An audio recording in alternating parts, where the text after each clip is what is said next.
आजकाल ना सोशल मीडियावरती एक ट्रेंड चालू आहे. जर उद्या मी मेलो आणि जर माझा मोबाईल जर कोणाला सापडला आणि त्याने जर चॅट जीपीटीला जर प्रश्न विचारला कोण होता तो, तर चॅट जीपीटी काय सांगेल? जितेंद्र पाटील. फक्त कंटेंट बनवणार नव्हता, तुकोबा यांना देवाऱ्यात न ठेवता रोजच्या आयुष्यात अनुभव पाहणारा एक माणूस होता. त्याला मोठमोठे उपदेश द्यायचे नव्हते, त्याला साध्या शब्दात माणसाला स्वतःकडे बघायला लावायचं होतं. कधी नात्याबद्दल, कधी एकटेपणाबद्दल, तर कधी स्वतःच्या मनाशी केलेल्या संवादाबद्दल. त्याच्या प्रत्येक शब्दामागे एक प्रयत्न होता.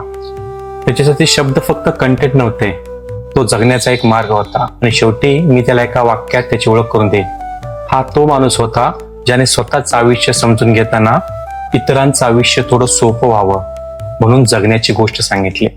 एक सिस्टम असून पण किती चांगलं बोलू शकते ना. हेच जर आपल्या माणसांनी जर बोललं तर किती बरं होईल, विचार करा. रंगांचा हा कोरा कागज तू लिहितो नवी कहाणी. जगण्याची गोष्ट माझा तुकोबा, तूच आकार, तूच आकार.